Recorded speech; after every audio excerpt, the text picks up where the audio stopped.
Evening's CAHN Healthy Hearts program. It's lovely to see everyone, and thank you once again for joining on and tuning in to this evening's session. As we all know, this month is Stress Awareness Month and Mental Health Awareness Week, I believe, as well.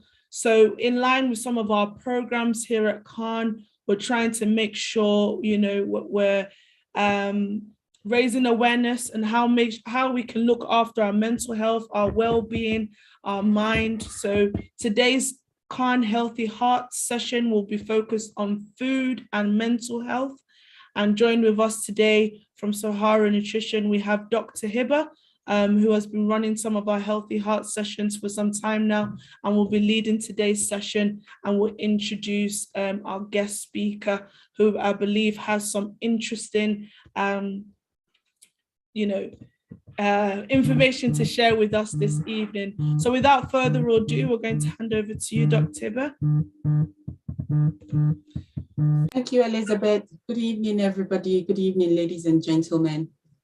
So as most of us know, right from childhood, we are told about the importance of good nutrition, usually when it comes to physical health. But the links between good nutrition and mental health is not emphasized that much. But if you were on the call last week, the Health Hour call, where we had one of our consultants talking about psychosis, you would remember that he mentioned that nutrition, food is not just a risk factor, but it can also help with good management of mental health. And this has always been emphasized every Saturday. So today we have a guest speaker who is in the person of Alistair Kumi. Alistair Kumi is qualified as a diabetes specialist in 2019. He actually qualified and worked as an acute dietitian in Nottingham in 2017, and later on specialized in diabetes. Now, he currently delivers clinics and structured education programs in Central and Northwest London, and draws from his previous clinical nutrition experience in obesity, lipid management, and kidney disease to support service delivery and improve health literacy in an ethnically diverse population. We have him here with us, but he's having a slight challenge. And so in the first 15 minutes, he won't be able to show himself. But then after 15 minutes, he's going to switch on his video when he's at home. Okay, so Alistair, if you can hear me, please have the floor. Hi, can everyone hear me? Yes, we can. Yes. Yes, we can. Very good, very good. So major apologies on my side on my commute out of London today for this particular call. I was marked with serious train delays, so it put me behind by about 15 minutes. But I was really excited to speak with you all today. So I wanted to make sure I came on the call in good time, just so I could just get to know everyone else or everyone's experiences about sort of food and their relationship with food before we dived into the more meatier section, which is actually the where I'm going to be speaking about the physiology and speaking about the psychology of food and our relationship with food as well, not just as a population, but as a species in general. So I guess I hand the floor over to you just to sort of introduce yourselves and maybe speak about experiences that or relationships that you have with food, whether culturally, psychologically, mentally. Just wanted to know what your sort of thoughts are. Okay, so that's a question to the audience, right? So you want to know people's experiences with food? Yes. So just wanted to get a rough understanding of how people feel about food, whether food is a comfortable thing to speak about, whether it's an uncomfortable thing to speak about. Just because I appreciated the fact that there are quite a mix of people in who would be in the audience today, and who will have a variety of experiences with food and their psychology with food in general. Right. Okay. So people feel free to type in the chat box. And also, more interestingly, if anyone had any questions that they wanted me to address just before the presentation, I'd be more than happy to do that also. Okay.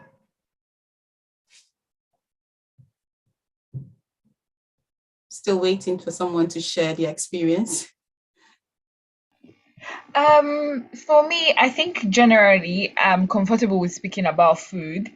Aside from the fact that I know the health benefits of eating healthy and all of that, I enjoy eating food.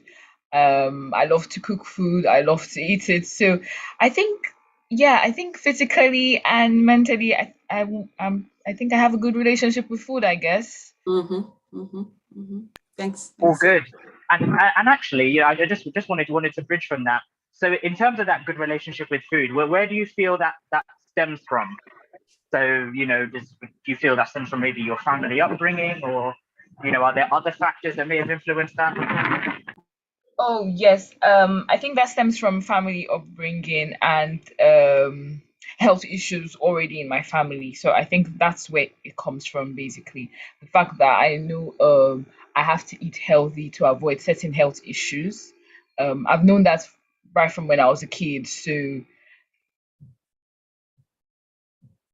it's part of the family upbringing. Oh, very good, very good.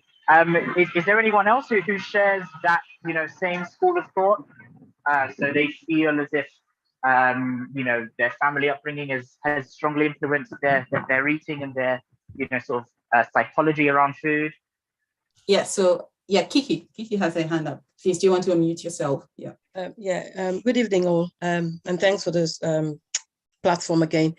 For me, I was raised to love food. I was raised to try varieties of food. I was raised to try, not just my own local food, but other food as well, because my mom traveled a lot. So she was very much experimental with food. Whereas we did not have, thankfully, we did not have any health issue. But either ways, we were taught to eat cautiously. Never mind, we were exposed to varieties or diverse foods. But my mom will always say, oh, stop eating this oily food. Or this is too sugary. Don't do this, don't do this. So that's stuck in my head. Never mind, she exposed us to varieties of food. But, certain things tuned up to say, oh, this is too greasy. Oh, this is too oily. Oh, this is too sugary. But, generally, we ate.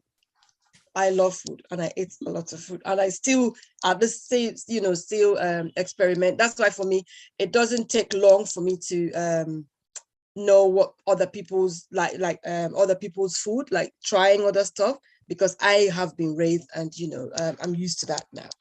So yeah. Thank you, Kiki. Alistair, there's one more hand. Yeah, sure. Because please, do you want to go? Yeah.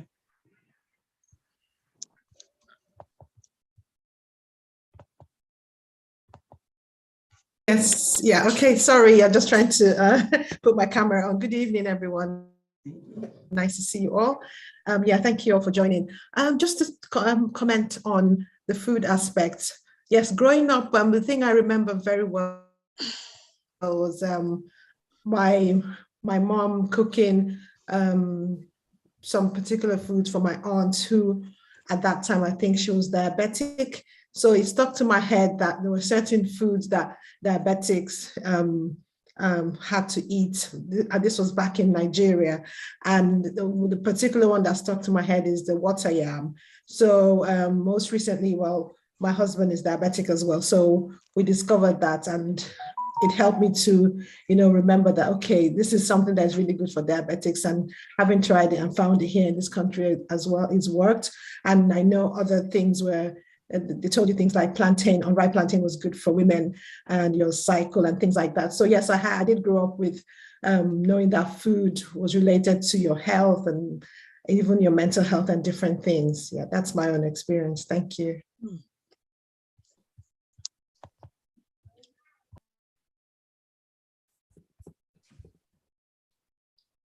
Alistair?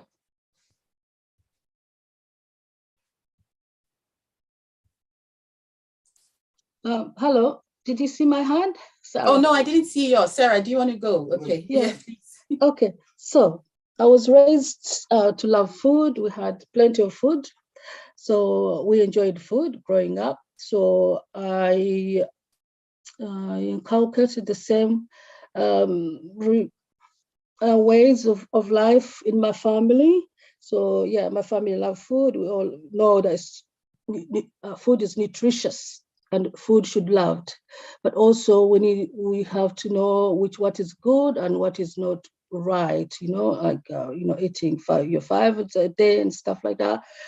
So now I became diabetes 4 years ago. So I did not get much support, especially regarding food and stuff. So I didn't know what to eat and stuff. At some point, I would just eat emotionally foods which I know I should not eat. And at some point, I hated food because I thought it's giving me all these health issues, and I don't know what to eat right. Struggling losing weight and getting my diabetes down. So until I joined Sahara Total Lifestyle Change for 6 months. And I've always said it saved my life. It was God sent because they taught me how to eat right and how to eat easy, how to prepare healthy food easy, and how to enjoy food. And my family, they're eating healthy. We know, because now, especially they taught me the portions, especially on the carbohydrates. We didn't know how much carbohydrate we should eat, especially me being diabetic, and how much more vegetables important to increase, instead of more carbohydrates. So yeah, I have learned to eat right. So being diabetic, my diabetes, because of this program, is under control. I lost 10 kilos with them. I'm enjoying life. I'm healthy. I'm active. I've lost some mental health medications because of this. I dropped them. I'm no longer depressed. Before I was really depressed to an extent that I was on mute, couldn't speak. And now you can hear, I can speak well. So yeah, all is good. I know how to prepare food within 1 second because I know what should be on our plates. And this I've transferred to my family as well. They're doing the same. Thank you very much. Thank you, Sarah. Thank you so much for sharing that. Yes, we also have Doctor. Good evening, everyone. Good evening. Thank you for having me here. I like food, and I was brought up to like food.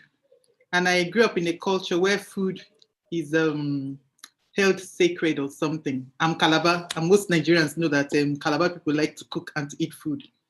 And we use food to do a lot of things.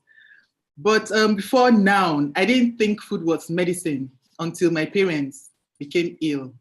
And we were told that there was nothing that could be done for them. This was like 8 years ago. Before then, I didn't think food really was that important. But when I was told that my parents had like 4 weeks to live, both of them were diagnosed of cancer within 1 year of each other. And I was told that they had 4 to 6 weeks to live. I decided to try nutrition. I really don't like vegetables and all, but I had to learn how to do that. And I started researching. And I found out I could use vegetables, oatmeal, herbs and spices to improve their health. At the beginning, I thought it was a joke because it was actually a nutritionist that told me to go the natural health way. And I discussed this with my parents. Where I come from, if your plate of soup is not filled with all the proteins, as in goat's meat, beef, cow leg, cow tongue, all those things, your soup hasn't started yet. So we had to cut down on the animal protein. And we basically did mostly plant-based and fish. Fortunately, or will I say unfortunately, chemo didn't work for my mom, so we stopped early and we just went the food way. And we decided to take 1 day at a time. And we found her actually improving. The bloating reduced. She slept better. She had less pain with basically just food compared to when we were using chemo and all. Well, unfortunately, she lived like only 22 months, but it was better than the 4 to 6 weeks that were given. And then my dad actually beat her to it. He lived 6 years longer than what we were told. And I found out things like hemp seed, flaxseed, all those things actually worked, and they had never been healthier. They never looked healthier than at this moment where we used plant-based nutrition. So it actually helped me change my method of practicing medicine. I now actually go full-fledged nutrition, talk therapy, lifestyle working, because I've actually seen that it works much more than my medicine. I'm not saying medicine doesn't work, but I'm saying that medicine and food have to go hand in hand. If you do medicine alone, it will never work. You can do food and forget medicine and it will work. So I've been trying to tell as many people and as many colleagues as possible that food is the right way to go. Thank you for listening to me. Thank you so much. Food is medicine. Food is medicine. Thank you so much. Thank you so much, Doctor. We need you on these sessions as well to get our community to understand this, because a lot of the times, and I've said it over and over again, and look at the numbers, few people pay attention to nutrition. People are more interested in, what kinds of medicine can I take when I have this condition, rather than focusing on how they can prevent the condition in the first place, or how they can manage it with their diet. So I'm so happy that we have a physician here who is telling us about her own experience and how she got interested in diet and nutrition. Alistair, are you on? Apologies, people. I mentioned earlier that our guest speaker was running late because of his train, and he was going to get home in a few minutes. Yes, if he's still not on, he said 6:15. We'll still keep the discussion going until he joins us. Going back to the point I was making, which I'm really, really passionate about, and I can't stop talking about it, you mentioned that your parents had a few months to live until they make some changes, dietary changes, and that gave one of them about 22 or 24 months more to live. That's really, really significant. And the other person 6 more years. Yes. Significant. So a few days ago, I lost an uncle in Ghana, diabetes complications. And so I was talking to another relative of mine who is also who has diabetes, very obese back in Ghana. And then I started talking about, her making the dietary changes. Her comments to me, the reason why she's avoided my phone call is because she knows I'm going to talk about diet. So this is someone who is living with diabetes. And yet, she knows that she has to do something about her diet. And she's like, that's why I don't want to speak to you, because I know you're going to tell me to make changes to, I know we are not talking about diabetes. We're just talking about relationship with food. But these are, examples of things that we deal with in the community. So she didn't get back. She doesn't want to speak to me because I'm going to talk to her about diet. Yes. Anyway, can we get any other people sharing their experiences with food? Alistair is still not on, whilst we give him a few more minutes to join us. Can I quickly just add one thing? Yes. In Africa, because I come from Uganda, East Africa, we were so many children, my dad had 2 wives, we were living in one home, one big home. So there in Africa, we mostly live on carbohydrate more. If you're going to have meat, you're going to have a small meat. But thankfully, we do have beans and groundnuts, so as a source of protein. So actually, in that sense, we do get, but because of poverty there, so people really depend on so much carbohydrate, and we bring that when we come here too.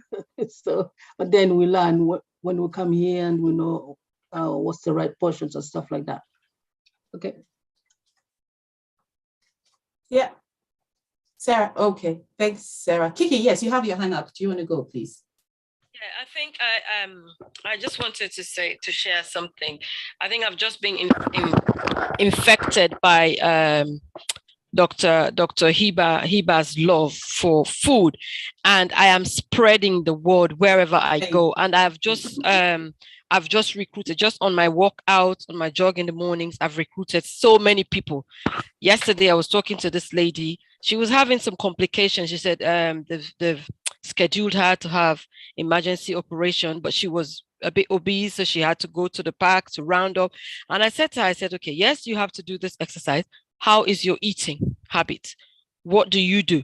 And she went, oh, and she was Asian. And then she told me the food she was eating, that there's so much grease, you know. And I said, do you want to be, this is 2 weeks ago. I said, do you want to try and cut things down a little bit? And she said, oh, that's really going to be tough. And this, I said, okay, you can have your chapati, yes, but have it with a bit of meat. Don't just have it on. Anyway, long talk short, she has done, yesterday I saw her, she's gone lean just by doing that, like maintaining the food portions that she's been eating. And she told me, so now what she does, she take a photo of what she's eating and she sends it to me. Is this right? I said, you're doing the right thing. So yeah, so now her operation has actually been fast-tracked. Instead of waiting for her to lose that sort of weight. So she's going to have it next week instead of waiting for the next couple of months. So I'm just saying yes. And I'm going on, like I said, I've been infected by your food. So yes, let's bring our people on board. The more message that goes out, the more people are aware of what and what we have to do to maintain our love for, food. You can love your food, but have that, the portion.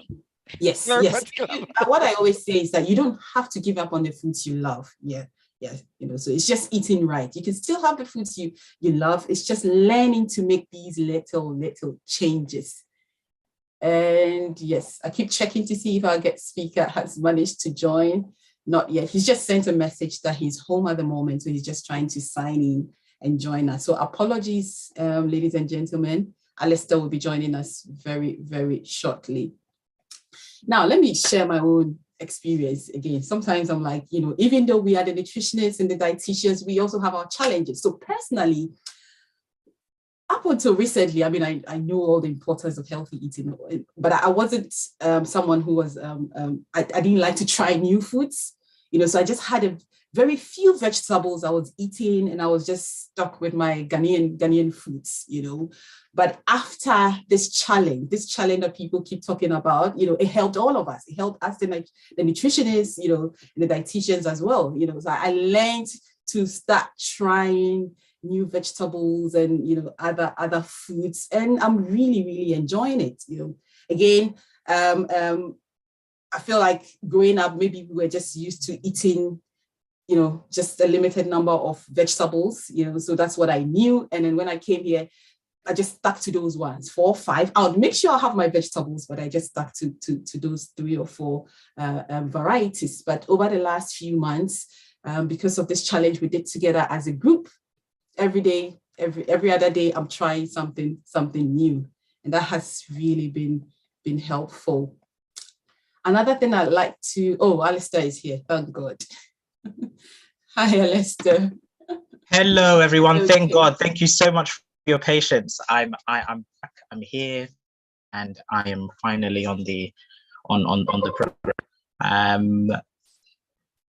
Okay, I'm just making sure I can see everyone on there.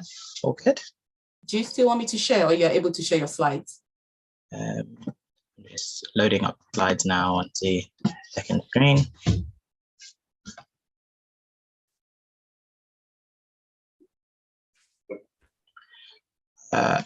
Is the audio quality and video quality still okay? Yeah, it's fine.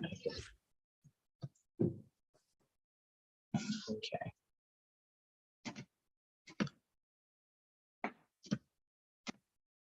Load them up on here.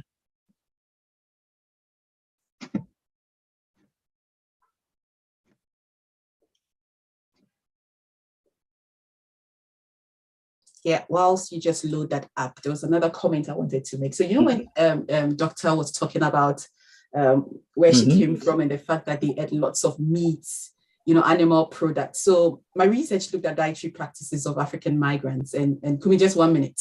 Mm-hmm. You know, and I spoke to a lot of African people, and then, you know, one of the things they were saying is that for people who could not have access to lots of these animal products, you know, moving to the UK meant that they were now getting access to lots of these, you know, and it was affordable, it was cheap, you know. So a lot of us, because we could not get lots back in Africa, we come here and then we decide to eat it in excess. You know, everything has to have an excess chicken or excess red meat, you know.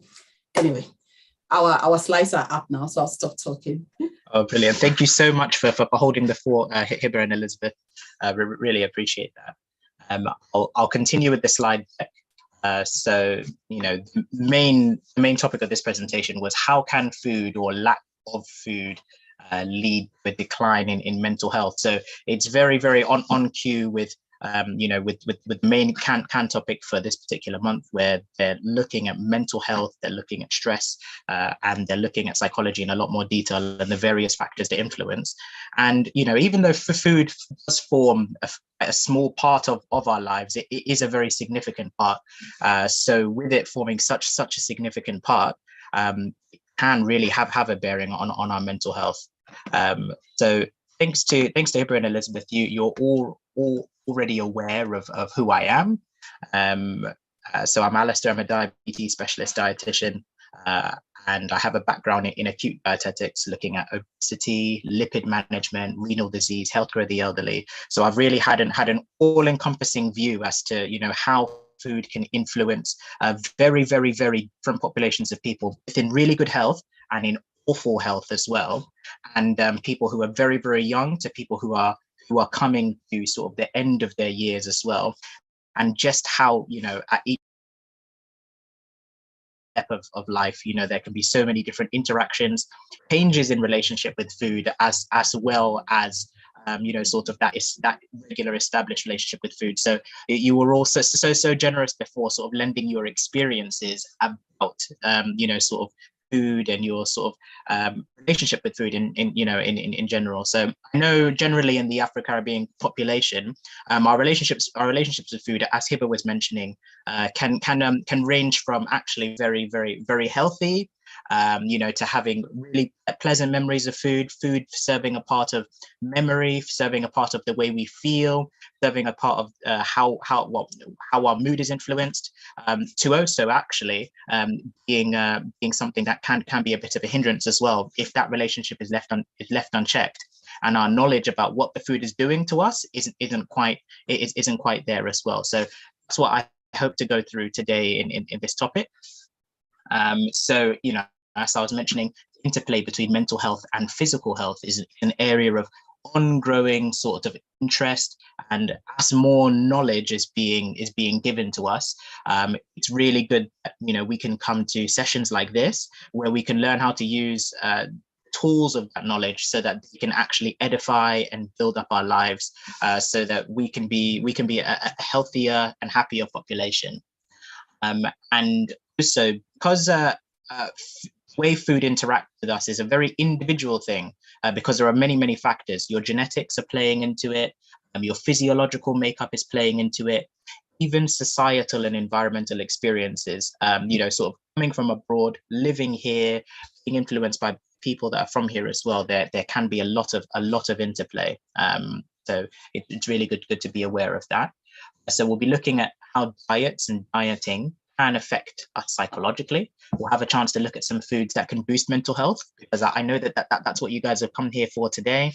And we'll also be looking at some foods and food patterns that can actually harm mental health and make mental health worse. And there will be a little bit of time for questions and answers, hopefully, because I know I've sort of run to time. So you all sort of answered, you know, sort of the first question. Even if someone just wanted to quickly sort of volunteer their experience of, you know, being on a diet before, you know, what was the reason? Even if any of the facilitators or organizers wanted to learn some of their experiences, I'd be interested to know.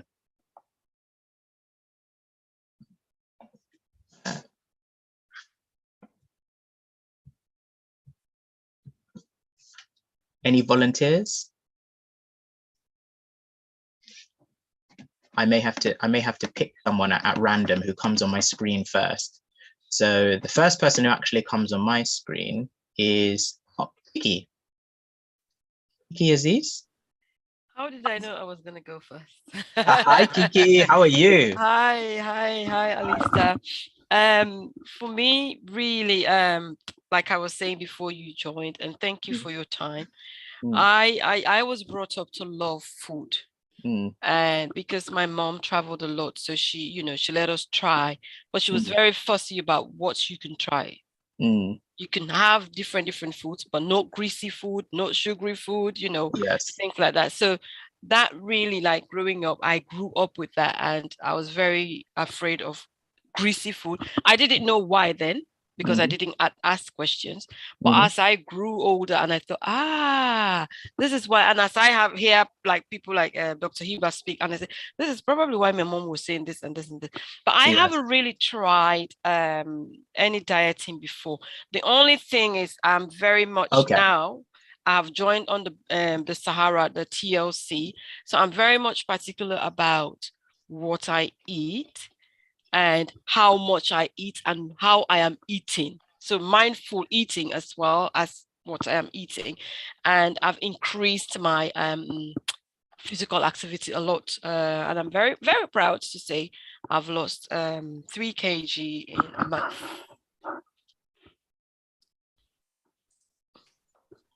Thank you very much. Thank you very much. Okay, can you all hear me clearly? I was losing a bit of signal with people. Yeah, we lost you for a few seconds, but we can hear you. Yeah. Oh, good. So in terms of the diet that you'd set for yourself, Kiki, just a quick question. How did it make you feel, sort of, when you went on that particular diet? When I started eating, I was really wanting, because I'm very much African, where we love our carbohydrates, especially rice, cassava, and I thought, how am I going to eat this portion of rice to fill me up? Are people really real? Why would I be eating this and stay? But then I thought that having a lot of vegetables and a portion of I've stopped eating meat now, so I have fish, a portion of fish and a portion of rice, bulgur wheat or quinoa, and I don't feel overfull like I used to when I eat, because when I eat the whole bowl full of rice and just I felt really, really full. But now I can. And how about mentally, Kiki? With all of that. Oh gosh, mentally. Well, I am saying this, and fortunately, my daughter's just left the room. I can tell you this because I've walked with her, and she was in a different place, like food and mental. But that has really settled for her as well. She would have been the best person to tell you. But mentally, and I'm sleeping well now as well, because I'm really looking at all that. Yes. And I have to be grateful to Dr. Hiba. I've spread her name everywhere in this world. She's well loved by many. Yeah. Alexa, let me provide some context to that. So so that was not particularly a diet. So that was us supporting people on to eat healthy. So it's just a quantified meal plan. So it's not your typical fat diet that is out there. Much about that challenge. Thank you very much for that context. And thank you very much for sharing, Kiki. It's very nice sort of having that openness and vulnerability, so that others can hear about sort of your experiences too. So with all of that, I'm going to the root word of diet. So in this culture, diet, I've pulled up the Google definition, as we all would. And, sort of diet is categorized as a verb in our current life culture and in this current environment. And it's, essentially a verb of restricting oneself to small amounts or special kinds of food in order to lose weight. And, even with that particular cultural context, you can see that there is already a little bit of a push on our sort of individual standing and our individual construct of what we're doing. So you can see that there's already something almost being taken from you.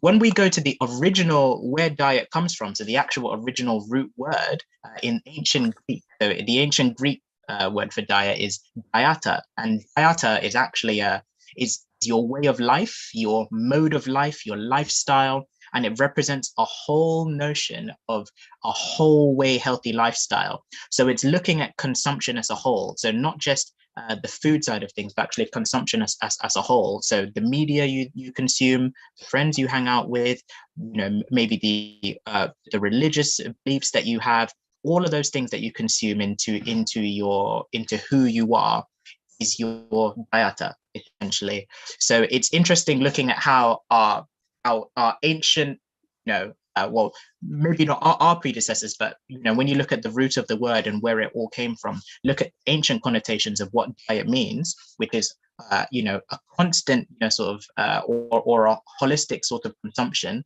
and then looking at the current day context and looking at the fact that we're looking at diet as just one particular part of it all. So once again, it's just an interesting thing to think about. So when we look at sort of healthy eating or normal eating, the reason I put that as a question is because it can actually be a lot of stigma around these terms, and in fact a lot of societal and environmental influences are constantly pulling and pushing on our own attitudes towards our own eating habits.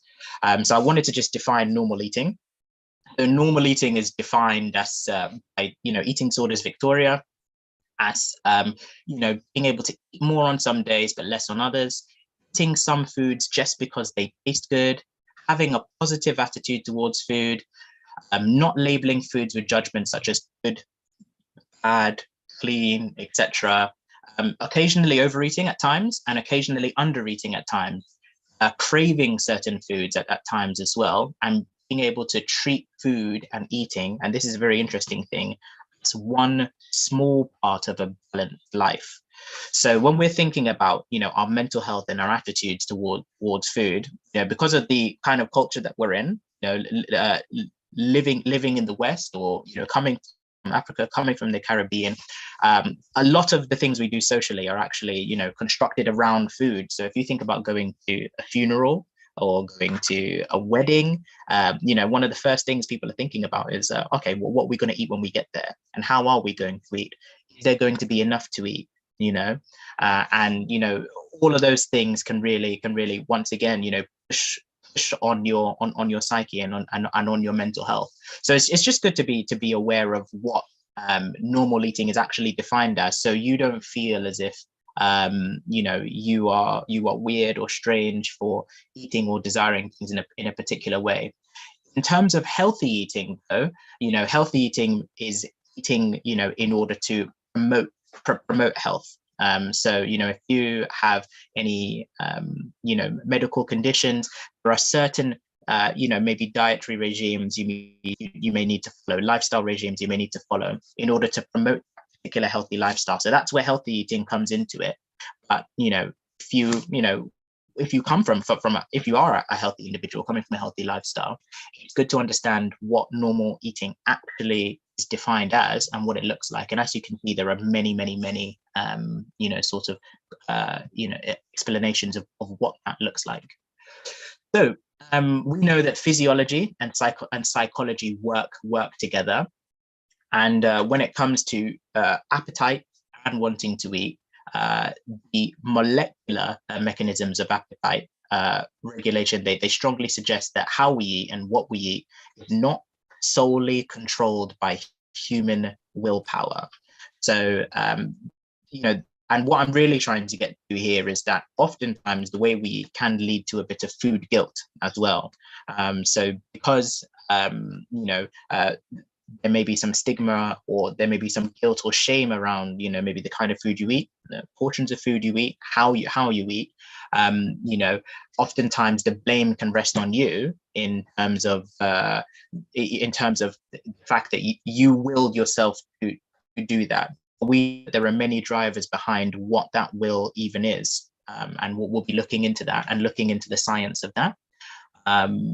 So in terms of sort of dieting and physical health, we know that people who go on crash diets, fad diets, or even when you're going on to a healthy diet after transitioning from an existing eating pattern, initial harsh restriction can create feelings of hunger, It can heighten cravings for certain foods, especially more nourishing foods. So if you're used to eating a certain amount of calories in a day, and your dietitian, your nutritionist, your doctor has advised you on how to reduce that to help you to maybe lose weight, if that's what you're looking to do, then it's actually very normal to have those heightened cravings for more nourishing foods, because your body is actually responding to the shock of not having what it was used to having before. So when you're aware of that, it helps that process to feel a lot more normal, and so that you don't feel as if you're being hit with you, or you're unwell. It's your body's very, very, very normal response to it thinks is starvation, because your physiological system is, and your hormonal systems are always fighting your best interests, and your best interest is survival. But that's what we're thinking of first and foremost.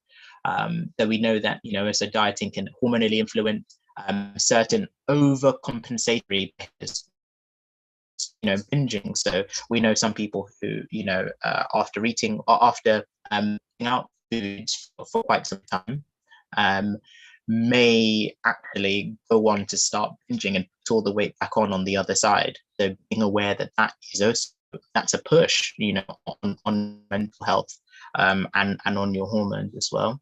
Also with dieting and physical health, we know that when you go on crash diets, especially, it can increase fatigue, can reduce your muscle mass, and reduce your bone density. So all of those things actually make you more tired and make you more susceptible to illness. So when we're looking at why this happened, I was just mentioning that this is your adaptive response to to that kind of stress pressure being put on your body, and it's actually a metabolic and physiological stress that's being put on you.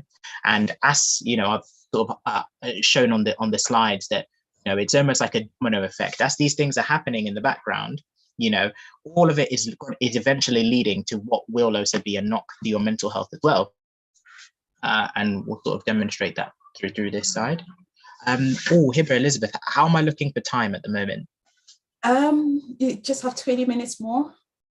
Oh, good. Oh, I've got plenty of time then. Brilliant. Okay. You're going to leave some for question and answers as well, right? Because yes. at 7 we have someone else coming in. Yeah. Definitely. So I'm going to zip through. So when it comes to your mental health, once there's a harsh reduction in your calorie intake and your energy intake, your body actually adapts by reducing the amount of energy it expends. So one thing that we noticed especially in the obesity clinics, was that people who were overweight, who were looking to manage their weight, when they started a dietary program at the beginning, they were noticing that just through diet alone, or through a very harsh restriction in calories, weren't quite able to meet those weight loss goals in the first maybe 2 to 3 weeks. Like, it took some time for their body to tick over and to kick in. And that was because when they were focusing on diet alone, their total calories in came down, and their body adjusted, reducing the energy expenditure. So it just meant that they were essentially keeping a very, very, very stable weight all the way through, even with all of these harsh restrictions. So one of the ways around that was actually by increasing physical activity. So by eating less, and by having a regular, sustained amount of physical activity that kept on going, these individuals were able to pass that energy expenditure barrier.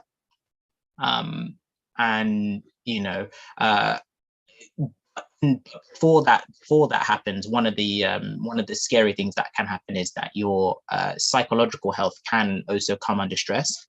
And I've made a note here that even before all of that happened, our psychological health is already under stress, before adding diet to the mix. So if I was to go up again, if you think about running a lower body core temperature because your energy expenditure has gone down, increased tiredness and fatigue, maybe being a bit more constipated, maybe having a few more headaches, all of those things will be adding a psychological stress to you. And then the other things that could be adding that sort of psychological stress as well, are, you know, societal and environmental factors are actually influencing our internal developments. And some of those factors can be helpful, you know, such as the ones, you know, about improving, you know, health, improving, the way that you eat, improving, you know, the way that you sleep. Some of those things are helpful. Some of those things can be harmful as well. You know, so when individuals are told, you know, to cut out certain foods that may not really need to cut out, so you're basically cutting out of a piece of joy from your life that you didn't really need to get rid of, like almost like getting rid of a child you never really wanted to get rid of. You know, that can be quite a pressure. There's also cultural and religious beliefs about diet, weight, and exercise. There can be existing health pressures already. So, you know, maybe, you know, there is a health issue, like maybe you're running a higher blood pressure, diabetes, and, you know, you're really trying to get on top of things, and you're noticing that this diet isn't quite working for you as well. That can put a stress on you. It can be financial pressures and work pressures, and we know that the list can go on and on and on when it comes to those pressures on mental health. So I put up this pretty unclear picture, and what we have in line is, you know, we have these African archers, and, you know, every single one of these guys is lined up, and they're all firing an arrow, and that arrow is a representation of, you know, the many pressures that are coming at life. But what's not seen is the target, and the target is actually you. And I've got this particular person here who's sort of standing facing the camera, and that person is you. And, you know, the question he's asked himself is, am I going to fire this arrow at you? Which is a very, very, very important question when it comes to diet beliefs, and, you know, and those particular pressures. Am I going to, you know, put that pressure on myself as well? Am I going to talk down to myself? What sort of language am I going to have about food and the program I'm trying to make? And, you know, another really good thing to think about as well is, you know, the way we speak to ourselves internally. You know, if we were to actually vocalize that and speak to maybe our best friend or our mother, or or a close friend that way, we use this language, would we be as hard? Would we be as condemning? Maybe? So that's the angle that you know, I was really trying to go for with this particular blurry representation. So with the psychological effects of dieting, we know that it can lead to our emotion and thoughts towards ourselves being harmed. So some of the things that can come up as a result of, you know, going on a harsh or crash diet are feelings of guilt over your lack of self-control, perhaps, irritability or hangriness, getting very, very hangry. Can be like, you know, long term. It can actually impair, you know, cognition and your critical thinking. So you're really, really, really, really hungry all the time, you know, sort of thinking about, you know, just being able to make decisions or just do general decision making can be impaired. Sometimes it can affect, you know, self-esteem. It can change maybe your attitude to your particular body image. Maybe there may be obsessive thoughts and behavior surrounding food. And, you know, another key thing that's not spoken about enough as well is susceptibility then to depressive thought patterns, and maybe even clinical depression as well. So the caveat with this was that through awareness of all of these things, you can create defenses against these attacks on your mind, and you can actually go on the offensive with self-affirmations and, you know, with meditating on what is good and what is true about your relationship with food. All good.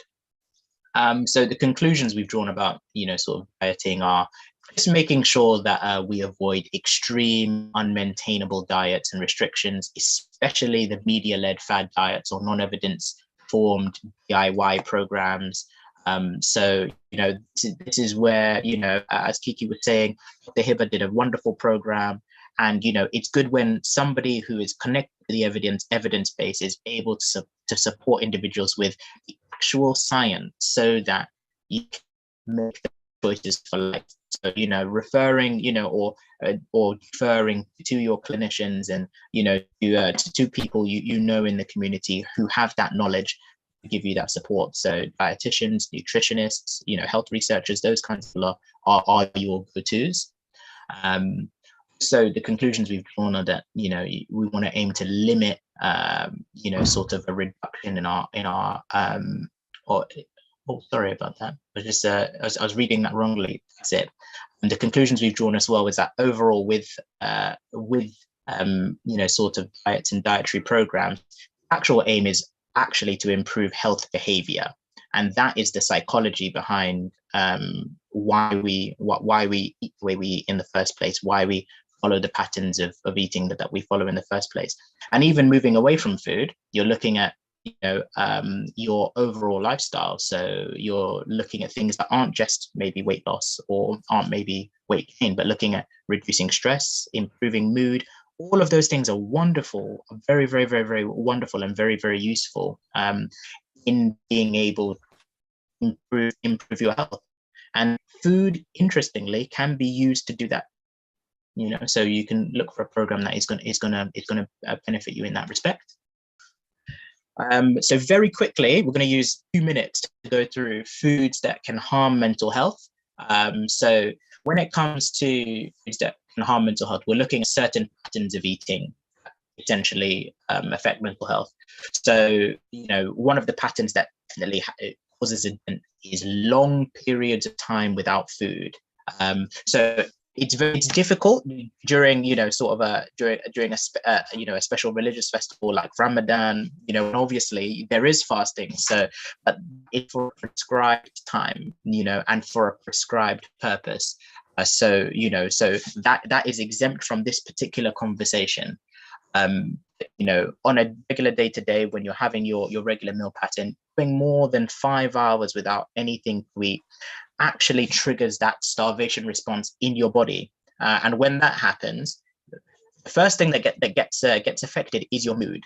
So your ability to make decisions, your levels of awareness and alertness get affected as well. Hydration can kick in as well, and those things mood-altering circumstances that take place. Lastly, eating very large portions of food in one sitting on a regular basis, those that, especially late at night, that can really alter your sleep quality. Especially, if you're eating between maybe 8 or 9 p.m. and having large portions of food. And reason it can affect sleep quality is because sleep deprivation is one of the things to follow, because your body is still digesting food. So whilst it's digesting food in that time of the night, you're not able to actually get sleep because there are active processes going on. Next thing is, looking at foods that can make your blood sugar fall or rise very rapidly. So you don't need to have diabetes to have fluctuating blood sugars. Things that can do that are high alcohol intake, sweets, sugary biscuits, really sugary drink like Lucozade, fruit juices, sort of full sugar fizzy drink. It's better to have fluids that are water-based and are are sugar-free, so that they can do what they're supposed to do as a fluid and hydrate you, and then you can leave the maintaining of your sort of blood sugar balance to the actual foods that you consume. And that all links to dehydration as well. And then at the bottom we have sort of avoiding hydrogenated fats or trans fats. So those can be found in a lot of shop bought pastries and things like that, and in some really high processed foods that that come from takeaways and some restaurants and things like that as well. In terms of foods that support mental health, we know top of the list, fruits and vegetables. Why? Contain minerals, vitamin, fiber, antioxidants, which all do a really good job. So especially antioxidants, they do a good job of mopping up the oxidative stress on the body caused by not just physiological but also the psychological factors.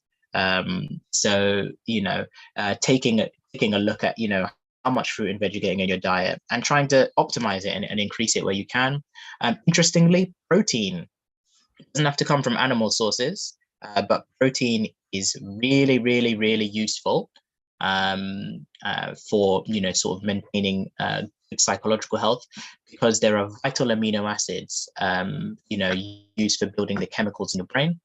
And those chemicals in your brain, regulate your thoughts and feelings. So if you're not really getting enough protein in your diet from like beans, pulses, maybe, maybe even animal sources like chicken, fish, that would be something to look into as well. And then also making sure you're getting your healthy fats in your diet, because as we know, brain matter is made up of quite a bit of fat as well. So fat is essential for the diet. And those healthy fats are your omega-3 and 6 from oily fish, green leafy vegetables, olive, sunflower oils. Some is found in milk. You can find some in yogurt, and actually find some in nuts too. So there's that. Lastly, just a quick note on medication and food. So if you're taking any antidepressants, just making sure that you avoid eating anything which has been fermented, smoked, cured, dried, or matured, because they contain things like tyramine, which can, exacerbate migraines and actually can affect the way the medication works. If you're taking lithium, being careful with the amount of salty foods and liquid in your diet, because suddenly changing the amount of salt and fluid in your body can affect your lithium level as well. And if the lithium level becomes very high, that's very, very, very dangerous. So being aware of that. And for people taking any anxiety medication, being aware of avoiding grapefruit juice. So some leaving notes, so I can have 5 minutes for questions. Number one, be kind to yourself, people, and question your internal dialogue. When those thoughts come up about, the attitudes you have towards your food, question yourself, question the thoughts, and question where they're coming from, what's truly influencing that, and what you want to achieve, so you can really fight back with what you want to achieve, which is why number two, self-affirmation is your offense in a world that is constantly sending out messages. We're getting messages through social media, getting messages, from the media, from television, from the radio, about what we should be doing, what we should be eating, how we should be taking care of ourselves, and things like that. So you want to sort of filter out the messages that are useful for you, and continue affirming yourself with things that are actually true, actually right. And yeah, enjoying food as it's only a small part of very, very balanced life, and making sure that, lastly, you are eating ultimately for health. I've just dropped some references there and some literature as to what influenced, the talk today. I've got some useful websites. So we've got anyone who suffered with eating disorders and things like that. There are some really good websites for, reaching out for help and things like that also. And yes, we have time for questions for maybe 4 minutes. Wow. Thank you so much, Alistair, for that very insightful presentation. Do we have any questions, please? How do I add you to pin? Yes. Yeah, Kiki says, enjoy food. Yes, basically, indeed. That's what he said. Yeah. Indeed. Do we have any burning questions? Because we just have 5 minutes. Anyone with any questions? I felt like we needed a bit more time, and I thought there were going to be lots of questions. So I was going to ask Alistair to, next week we have a cooking session. I'm going to ask if you could just spare 10 minutes to come and answer these questions, but I'm not seeing the questions coming up. So yes. Do we assume that everything was clear? People don't have any final questions? Yeah, so, this was quite a sort of an open talk. I wasn't speaking about health specifically, but more rather, beliefs and attitudes towards food. So for those who are following a healthy diet, how to keep on just enjoying what they're eating, enjoying life, and also addressing any stigmas with regard to how people feel about their attitudes to food as well. Mm-hmm. So maybe people who feel maybe a little topic might be a bit sensitive, so feel free to drop a message, or drop Elizabeth a message, and I can help support with any answers to questions. Yeah, Okay, thank you for the offer. So thank you very much, Dr. Alistair. This is really excellent presentation. These kind of things are not usually spoken about in such details. So it's really great information that we can take for ourselves and for others. Thank you very much. And if you could share your video or slides, that'd be great. Thank you. No problem. Thank you. Yeah, someone says, really enjoyed it. Thank you. As a mental health nursing student, I completely agree and understand everything you've said. Thank you all for the extra information. Yes, a lot of thank you messages. Right, yeah, so for me, one key thing I picked, which I want to highlight again is when you said people should avoid extreme, unmanageable diets. Okay, so that's something we need to emphasize. There's so many people selling these lifestyle or weight management diets on social media, quick fixes on social media. And a lot of our people are patronizing these services. As he said, that is not the way to go, Okay. No more questions. Any final words, Alistair, before we thank you for the great presentation and topic from a fellow dietitian? Okay. Any final words, Alistair, before we call it a day? Thank you very much. Yeah, I just wanted to say a massive thank you to everyone for bearing with me today. I was having an absolute nightmare on the way here. I had my slides, I had everything laid out and ready, and and life got in the way. Yeah. But once again, we don't let the best of us. So thank you very much, and I look forward to speaking with you all again today. Another time. Another time. Thank you, Alistair. And you still delivered. So thank you so much, despite all those obstacles you faced. I absolutely enjoyed the presentation. It was a great one, very insightful. And we will be having you again next month for another topic. So thank you so much. Right. So thank you all. Thank you all for listening and for sharing those experiences at the beginning. I'm going to hand over to Elizabeth now. Thank you. Thank you so much for that, Alistair, and not to worry about the technical glitches. It's totally fine. We're just glad that you came on this evening and shared, around the topic this evening. Thank you again, once again, Dr. Hibba, as well, for facilitating the sessions. And thank you once again for those joined in on Facebook, Zoom, and on YouTube, sharing in your experiences, participating on the session and making it very interactive. For those that have just joined as well, just letting you know, this session has been live streamed to our Facebook and our YouTube channel. So if by any chance you came in halfway or towards the end, you can always go back to our CAHN Facebook page or YouTube channel. And I believe my colleagues are on the call and will post the links in the chat box for you as well. So you can always feel free to share those links with your family, friends, or some of the things that you learned here this evening. For access to Alistair's slides, Alistair, if you can just feel free to share up that at health@CAHN.org.uk, and I believe my colleagues again will post those details in the chat box. And again, for those that would like access to those slides, maybe there was some information on the slides that you really want to know more about, and to go back and use some of the links that Alistair had on there, just feel free to email us at health@CAHN.org.uk for a copy of those slides. Now we're going to move on to the second half of the Healthy Heart session. Again, I believe for some of the people at the first half mentioned how physical activity was a good way for them to continue to maintain a healthy lifestyle, keeping active, going for walks, doing, if it's the gym need be, or just doing different types of exercise at home, if it's Zumba, if it's boxercise. And here at CAHN, we like to always make sure, we have that 30 minutes of physical activity online where we can all just, create that space in the comfort of our own homes, and, tune in and be interactive as well with the session. And we're going to have Orlando, who's our physical instructor here at CAHN, and he's been running some sessions now, I believe, from the beginning of the pandemic as well.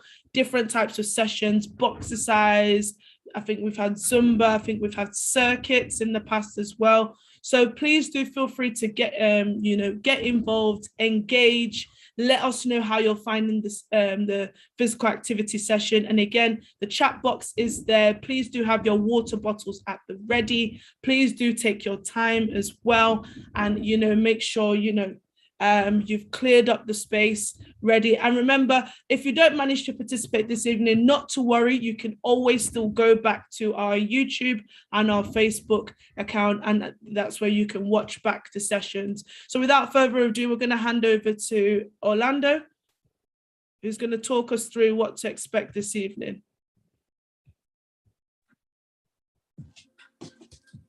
Hi, Orlando. Hey, everybody. Hi, everybody. Hi, Alistair. Thank you for that great talk. Hope everyone's ready for this last circuit class of this block. Today, people, all you need today is plenty of water. You're going to get a really good sweat on today. You'll need a mat, and you'll need, like last week, a chair or the end of your sofa or something like that, all right? So we're going to start off with a warm-up, okay, people? So let me get my music ready. I want everyone to find a space. Let's get straight into it, people. We're going to start off with a 30-second shadow skip. All right, people, let's get ready. Let's turn these tunes up. Got a new playlist today. All right, people, let's get a shadow skip in 3, 2, 1. Let's go. Shadow skip. Let's go. Straight into it. Let's go.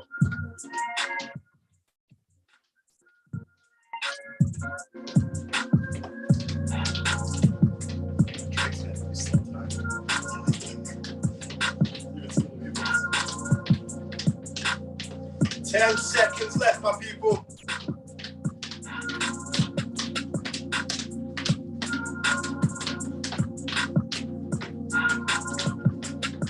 3, 2, 1. Okay, let's go. Lunge and twist. Change legs every time.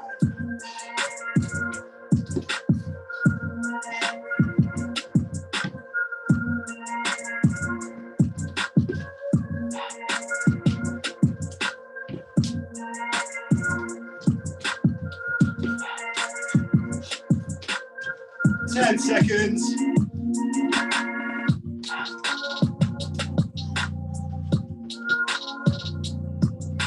2, 1. Let's go. Star jumps. Star jumps right above the head.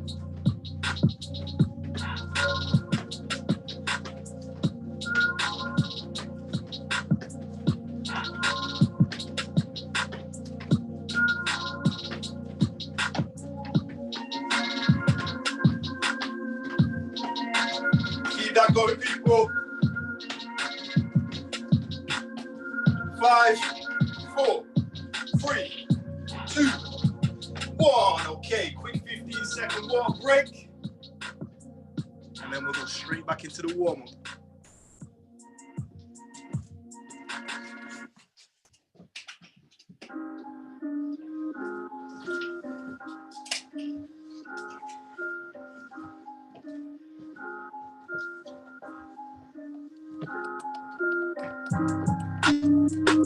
Okay, my people, back to your spaces. So next move, squat down, touch the floor, high reach as high as you can. All right, give me 30 seconds in 3, 2, 1, let's go.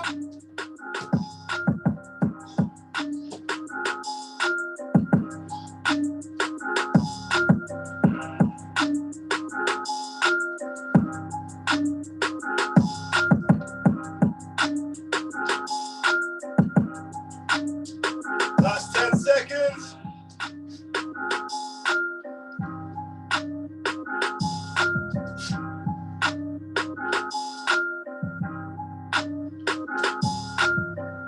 3, 2, 1. Let's go. Jogging on the spot.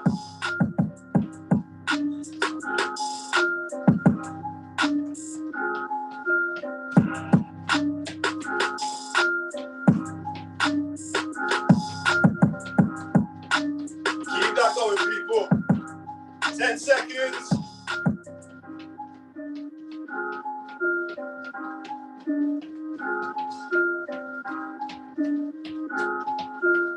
3, 2, 1. Next one. Open the gates.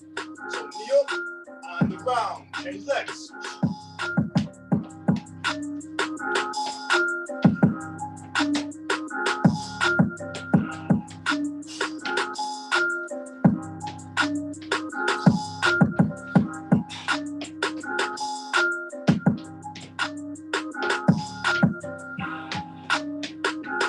Now let's go from the outwards in. Let's go.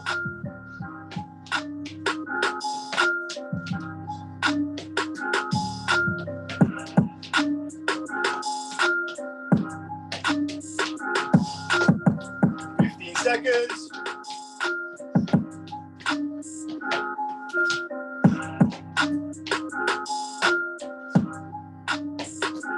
3, 2, 1. Next one, we've got 20 soldiers. Well, let's stay on one side, okay? 15 seconds one side, and then we'll change for your 15 seconds. Let's go.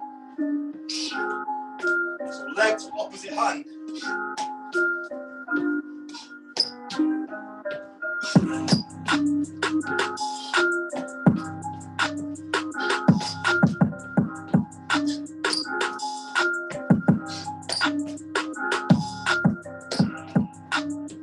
And change legs.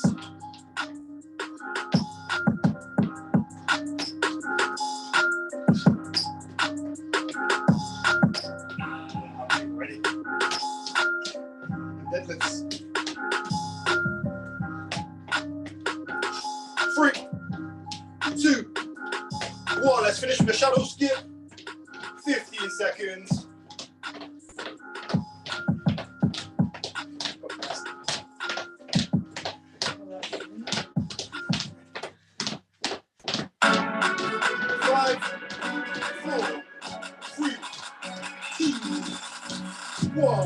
Okay, quick break, people. And then we're going to go into circuit number 1.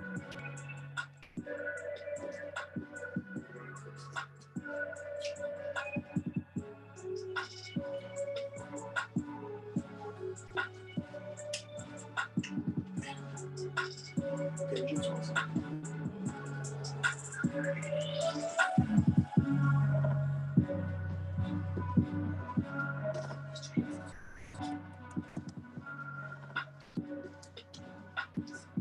Ten seconds.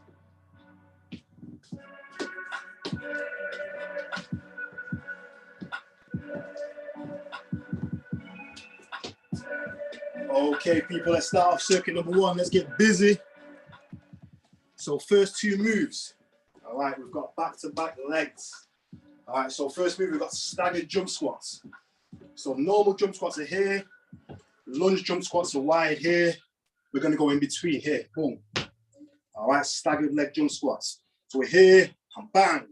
Explode as high as you can. All right, 30 seconds one way. And then we're going to change legs for the other 30 seconds. After that, we've got prisoner squats. All right, so we're taking that arm drive out of it. Bang, hands on your head, elbows out. And we're squatting down nice and deep. All legs and hip. All right, keep those hands attached to your head. All right, so staggered jump squats, 30 seconds apiece. 2 prisoner squats, 60 seconds. All right, first 2 moves, people. Let's get ready. Let's get back to our spaces now. Let's start strong now. Get ready. Staggered jump squats. Get ready in 3, 2, 1. Let's go.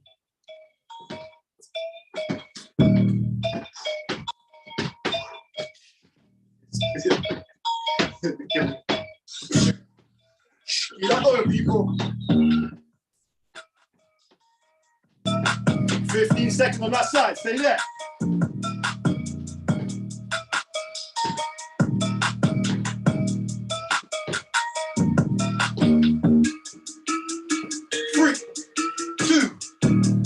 Okay, change sides. Straight in, let's go.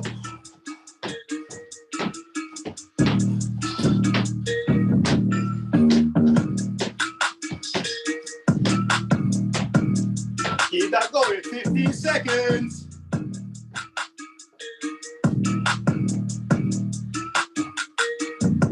Last 10 seconds.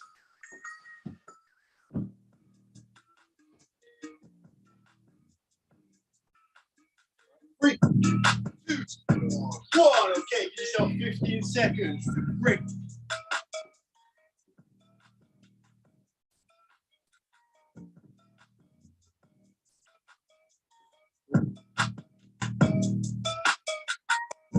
Crystal squats next. Get ready. We're going in 3, 2, 1. Let's go. Pace yourself.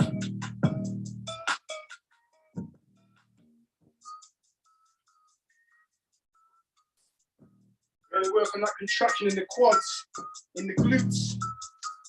Dip down, control that. Up. Squeeze those quads, hips forward, squeeze your bum.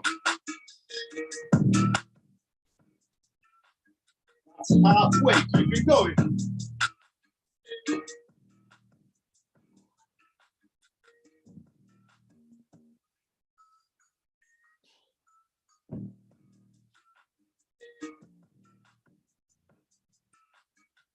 "15 seconds.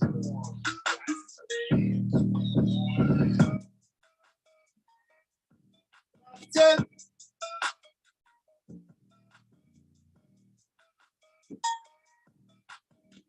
3, 2, 1. Okay, take your 15 seconds break. 2 moves down, 2 moves to go in the circuit.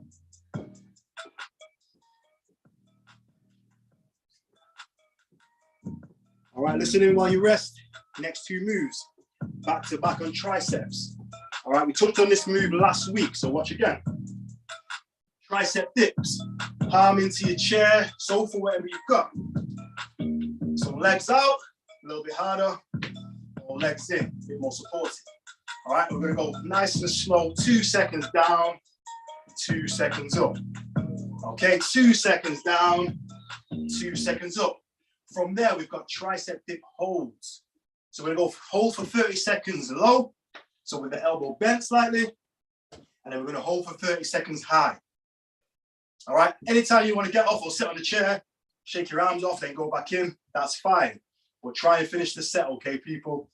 So tricep dips, 2, 2, and then triceps holds, 30, 30. Let's go straight back in, let's go straight back in. So tricep dips, get ready, 3, 2, 1, let's go. Show me those tricep dips.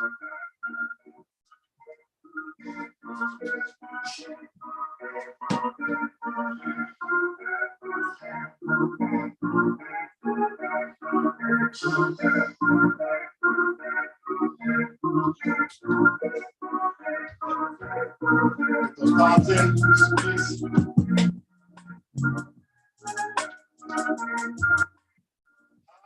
Way, keep it going.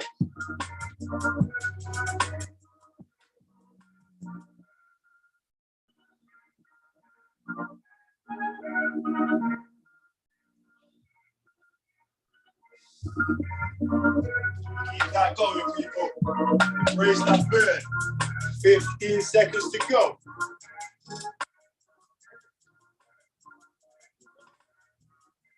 Keep that going, people. Come on. 5, 4, 3, 2, 1. Okay, stand up or sit down on your chair. Shake your arms up.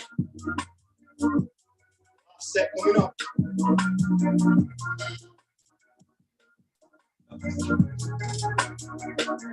Okay, get ready. We'll start with elbows bent. Hold for 30 seconds. Get ready. 3, 2, 1, go.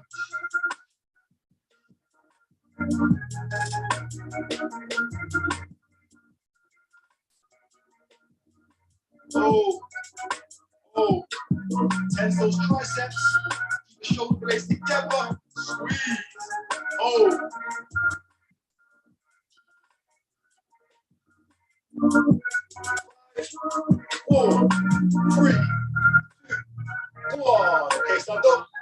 5 seconds. 5, 4, 3, 2, 1. Extend now. Elbows extended. Yeah, bring those shoulder blades together. Heels into the floor. Squeeze those shoulder blades together. Engage your belt. Hold. Hold.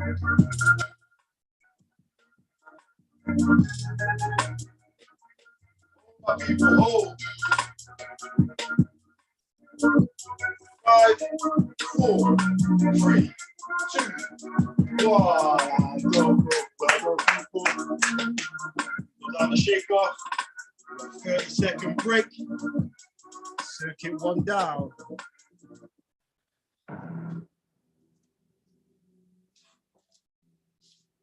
So arms should be feeling nice and sore. Quads, boom. How you feeling?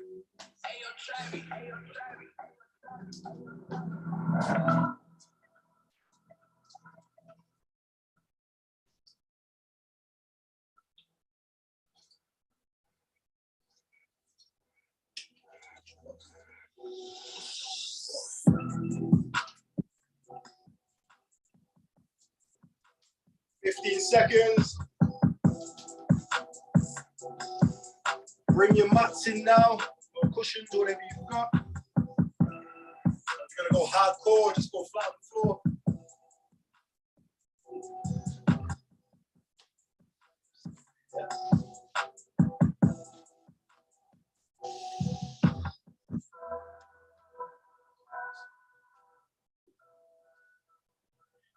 Okay, circuit number 2.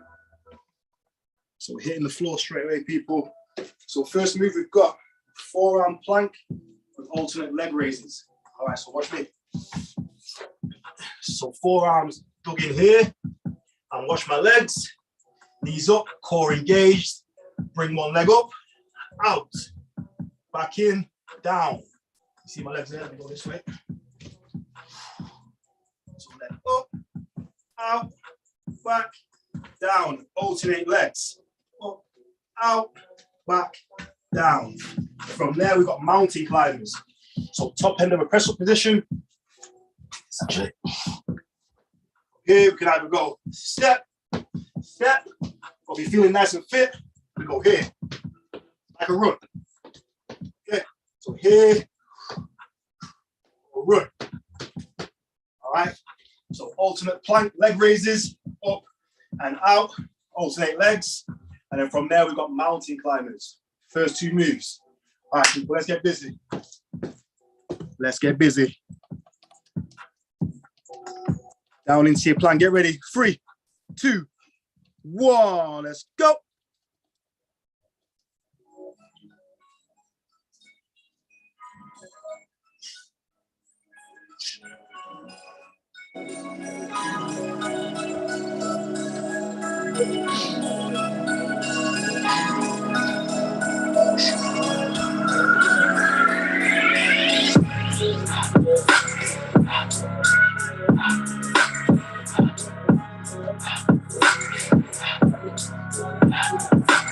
Let's go, people. Keep that going.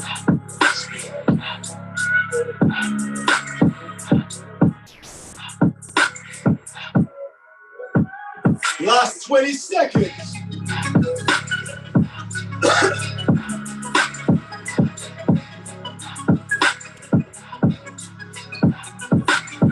Last 10.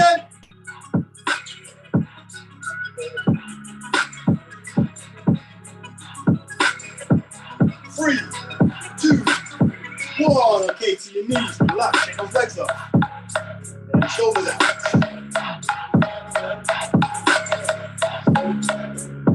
So next, we've got mountain climbers. Get ready. 4, 3, 2, 1. Let's go.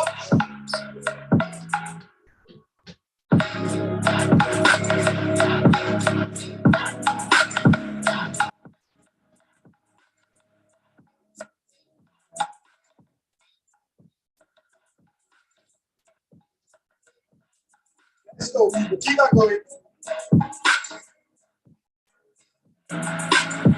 Halfway. Keep it going.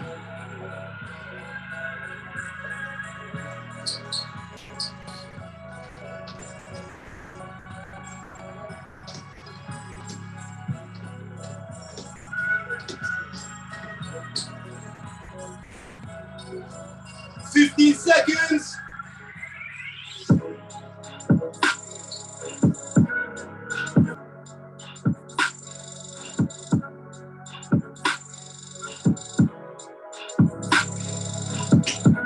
Four, 3, 2,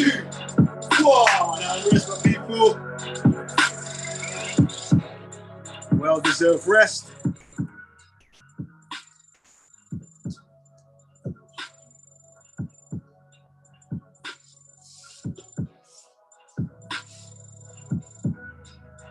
All right, listen in, people. So on our backs now, okay. We've got glute bridges. Same tempo as the tricep dip. So 2 up, 2 down. So flat on your back, dig those heels in. Going up for 2, down for 2. Catch your bum before it hits the floor. Up for 2, down for 2. Okay, from there, we've got 30 seconds long. Squeeze your bum nice and strong. Dig those heels in. And then boom, 30 seconds high. Really squeeze that bum together. All right, so we've got here, first round, 2, 2, catch, 2, 2. And then from there, we've got 30 seconds here, couple inches from the ground, and then 30 seconds here. Let's go, straight back in. Straight back in, 3, 2, 1, go.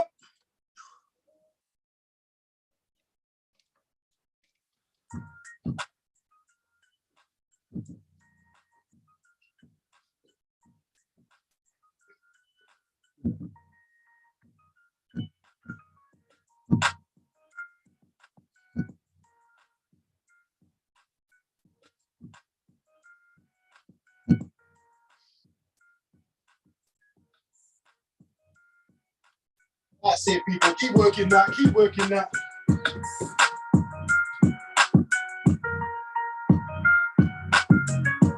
"20 seconds to go."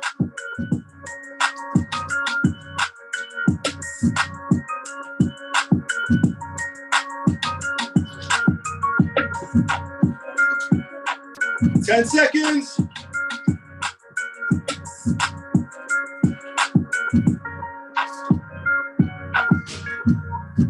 "3, 2, 1. Quick rest. Quick rest. Then we got our holds next. Quick rest.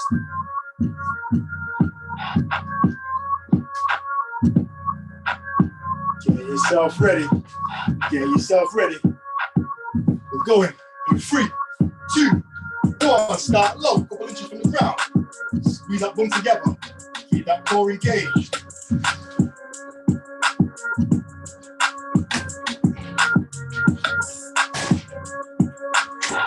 Oh, 15 seconds gone.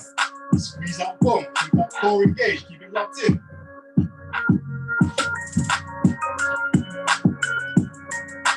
5, 4, 3, 2, 1. Push up.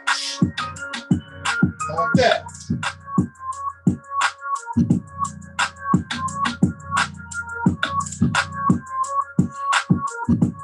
"15 seconds. Hold.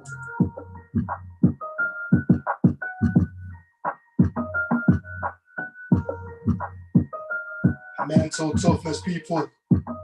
5, 4, 3, 2, 1, and down, people. Quick rest, 30 seconds. Well done. We've got our conditioning round to finish. So don't get too comfortable. You don't need your mats anymore, so you can get them to the sides.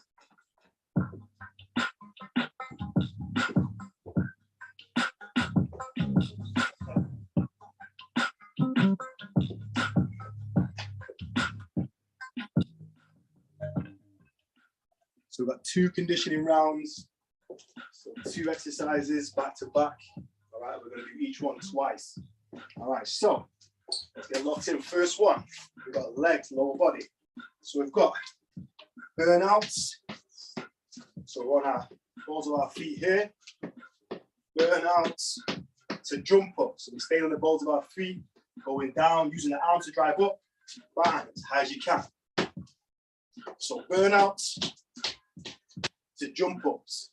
All right, 60-second round, 15 seconds each move. You'll do each move twice.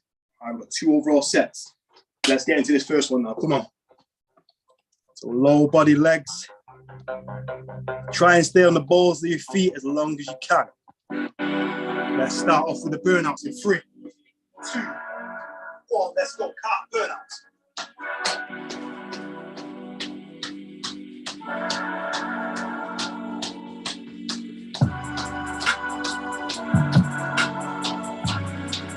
go. Jump ups. Stay on the balls of your feet.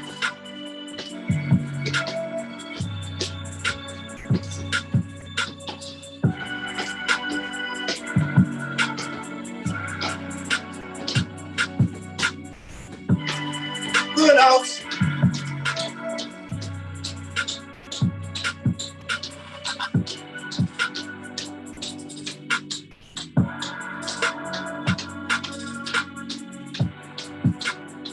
Jump ups. Stay on the balls of your feet, people.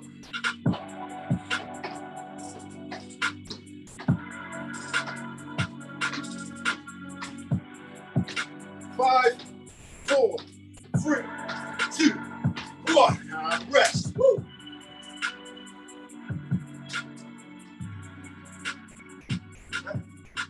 What's that?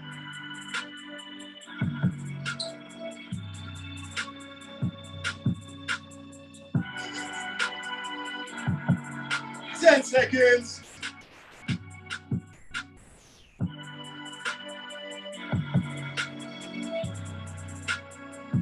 Okay, back to your balance. Get ready. 3, 2, 1. Balls of your feet. Let's go.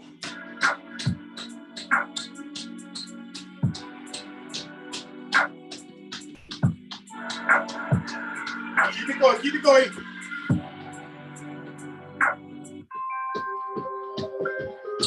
Jump ups.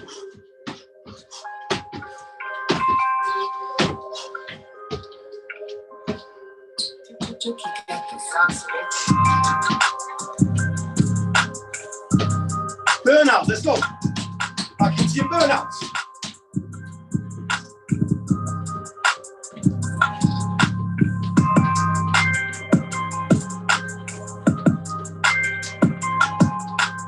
Jump up, let's go.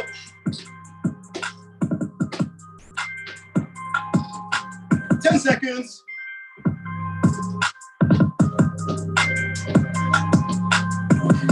Three, 2, 1. And time, people. Quick 30-second break.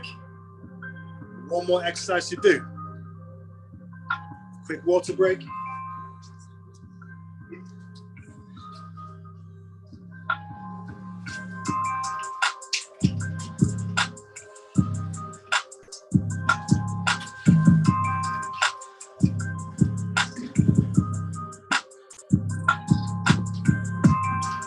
Okay, last one, people.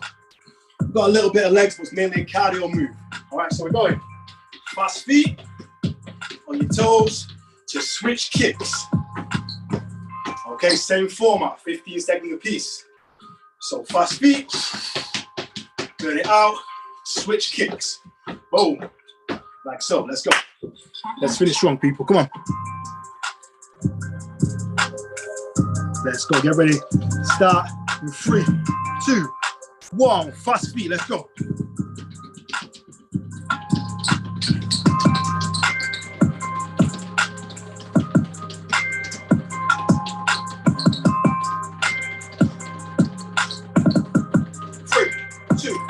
Switch kicks.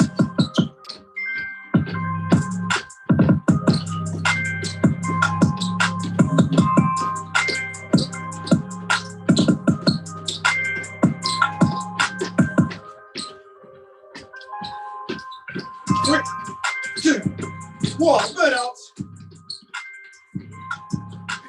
See, call it burn out, not fast feet. Fast feet.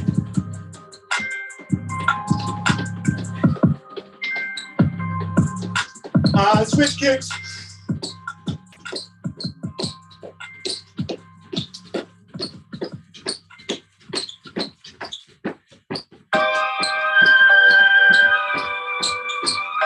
Three, 2, 1. Quick break. One more to come.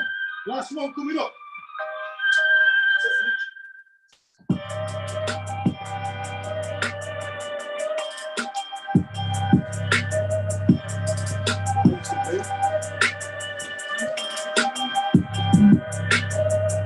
Get ready, people. Last one coming up. Last 60 seconds. 3, 2, 1. Fast feet. Let's go. Keep that going. Come on.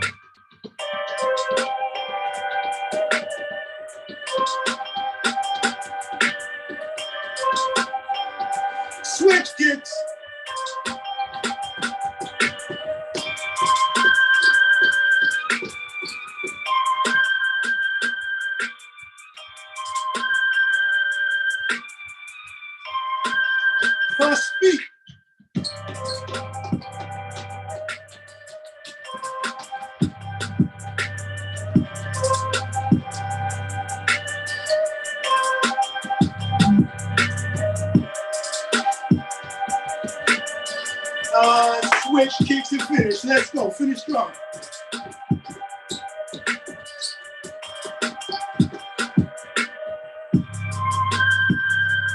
3, 2, 1. And time, people. Well done. Smashed it. Smashed it, people. So give yourself 15 seconds to cool down. And then we'll cool down and stretch up, okay? Last 5 minutes.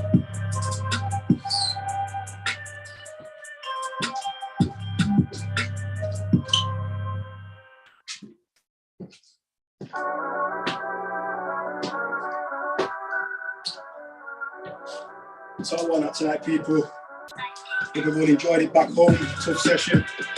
You'll sleep like babies tonight. Definitely. Last circuit class.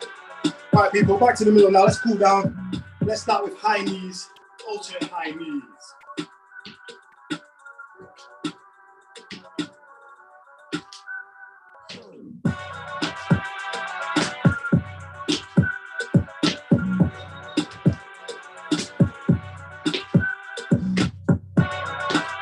Okay, what's up? Next side to side.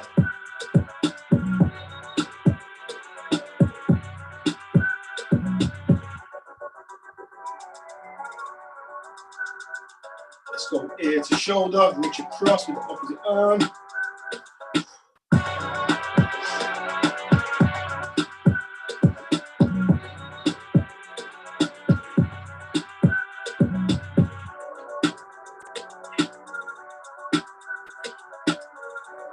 Okay, big arm circles.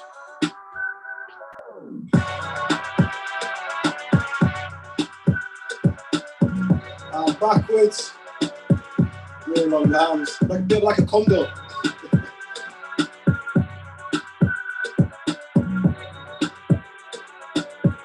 Okay, hip rotation, nice and big.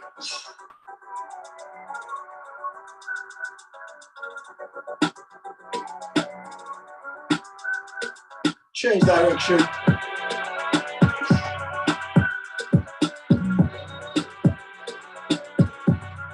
Front to back.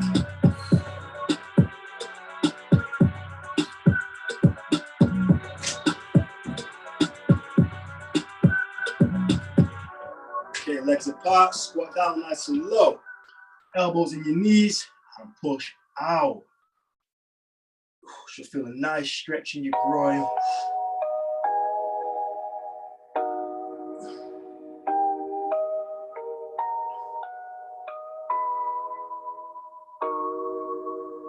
And up. Feet together, keeping those legs nice and straight. Touch your toes. Hold where it feels uncomfortable.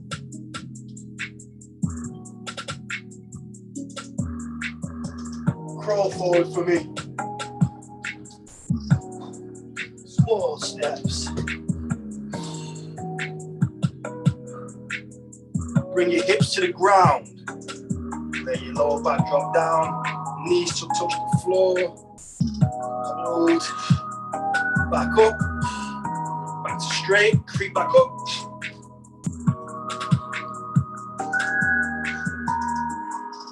Last one. Legs together. Bring your heel to your bum.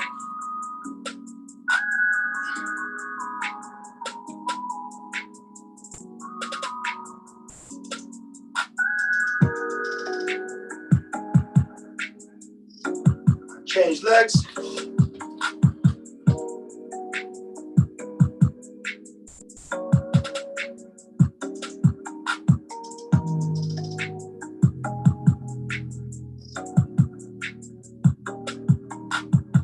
Down, shake that body off. And that's time, people. Very well done. We smashed that tonight, people. Elizabeth, are you still there? Thank you so much for that. How did everyone find this evening's session? Just feel free to use the chat box. Feel free to just type in, put some comments in there. You can use the reactions button if you're on Zoom. Just let us know how you found this evening session. Was it intense? Was it easy? How did you find this evening session? Any comments in there? So we've got someone saying that it was amazing. Yeah. Thanks for that. Thanks for that. Any other comments? How did everyone else find this evening session? Feel free to just type in the chat box, use the different reactions. I mean, Orlando, how did you find it this evening session? It really tired me out. I actually went to the gym today, so I'm going to be double sore tonight. And I didn't even do the full session. I did parts of it, and it was still tough for me. So I can only imagine how everyone's feeling at home. Yeah. Well, thank you for that, Orlando. Thank you for that. And I believe you said this is the last, is this the last set of circuits? Yeah, so we had a six-week block of circuits. Now we're going to go on to a 6-week block of boxercise, so boxing for fitness. So I've got a bunch of new combos and exercises together to show you. So it should be a lot of fun.